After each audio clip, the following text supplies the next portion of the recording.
இது ஒரு சிறந்த படம், நல்ல படம். இதுல நல்ல மெசேஜஸ் இருக்கு. நானும் கொஞ்சம் நடிச்சிருக்கேன், பாத்திருப்பீங்க. டைரக்டர் வாழ சொன்னாரு, வாழ்ந்தேன். நீங்க வந்து அதை பாலாவா பார்க்க கூடாது. அது டைரக்டரோட இமேஜினேஷன், டைரக்டரோட கற்பனை, டைரக்டரோட விஷன் அப்படி பார்க்கணும். நீங்க அவர் என்ன சொன்னாரோ அதை நான் செஞ்சேன். அதனால ஏதாவது கருத்து இருந்தா நீங்க அவர்கிட்டயே கேட்டுக்கோங்க. ஸோ எனக்கு வந்து ஒரு நல்ல ஒரு எக்ஸ்பீரியன்ஸா இருந்துச்சு ஜேஎஸ்கே சார் டைரக்ஷன்ல வந்து நடிச்சது. ஏன்னா இன்னொரு 2-3 படம் பண்ணா இன்னும் ஒரு எக்ஸ்பீரியன்ஸ் கிடைக்குமோ அது வந்து எனக்கு ஒரே படத்துல கொடுத்துட்டாரு. எந்த மாதிரி இடத்துலனா இட் வாஸ் வெரி க்ரூஷியல். ஏன்னா நம்ம ஒரு டார்கெட் வச்சு படம் பண்றோம், இந்த டேட்குள்ள படத்தை முடிக்கணும்ட்டு. ஃபார் எக்ஸாம்பிள் ஒரு சாங்லாம் பாத்தீங்கன்னா கல்யாண் சாங் பார்த்துருப்பீங்க, எல்லாருக்கும் பிடிச்சிருக்கும்னு நினைக்கிறேன். அந்த சாங்லாம் நாங்க ஒரே நைட்ல ஷூட் பண்ணோம்னா நிறைய பேர் நம்ப மாட்டாங்க. எஸ், நாங்க அதெல்லாம் ஒரே நைட்ல தான் ஷூட் பண்ணோம்.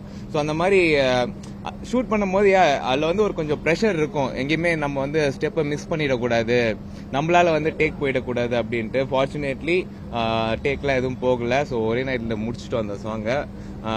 மெயினா அந்த ஒரு விஷயத்துக்கு வந்து என்ன பாராட்டினாரு. அது வந்து இங்க நான் அழுத்தம் திருத்தமா வந்து நான் சொல்லிக்கிறேன். அண்ட் ரொம்ப சேலஞ்சிங்கான ஒரு கேரக்டர் தான். நீங்க வந்து வாழ்ந்திருக்காரு அப்படின்னு வந்து சொல்றீங்க, உங்களுக்கு தெரியும்ல. அந்த மாதிரி சீன்ஸ் எல்லாம் எடுக்கும் போது சுத்தி வந்து ஒரு 10-20 பேராச்சும் இருப்பாங்க, டீம் மெம்பர்ஸ், க்ரூ மெம்பர்ஸ். இவங்க வந்து என்னென்ன கோரியோகிராஃப் பண்றாங்களோ மைக்ல, அதை நாங்க வந்து செய்யணும். At the same time how to make sure கூட நடிக்கிற ஆர்டிஸ்ட் வந்து கம்ஃபர்டபுளா இருக்கணும். அதை தாண்டி நம்ம நடிச்சா இதை வந்து ஆடியன்ஸ் ரசிப்பாங்களா அப்படின்னு ஒரு கான்பிடன்ஸ் இருக்கணும்.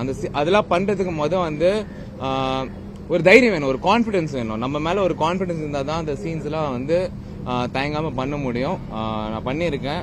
அதுவும் என்னோட 2வது படம் இது லீடா. So it's a very big opportunity for me. எனக்கு சான்ஸ் கொடுத்த JSK film corp, JSK sir and என் கூட நடிச்ச ஆர்டிஸ்ட் அண்ட் இங்க வந்திருக்க பிரஸ் மீடியா எல்லாருக்குமே ரொம்ப நன்றி. செய்திகளை உடனுக்குடனும் துல்லியமாகவும் தெரிந்து கொள்ள சப்ஸ்கிரைப் பண்ணுங்க.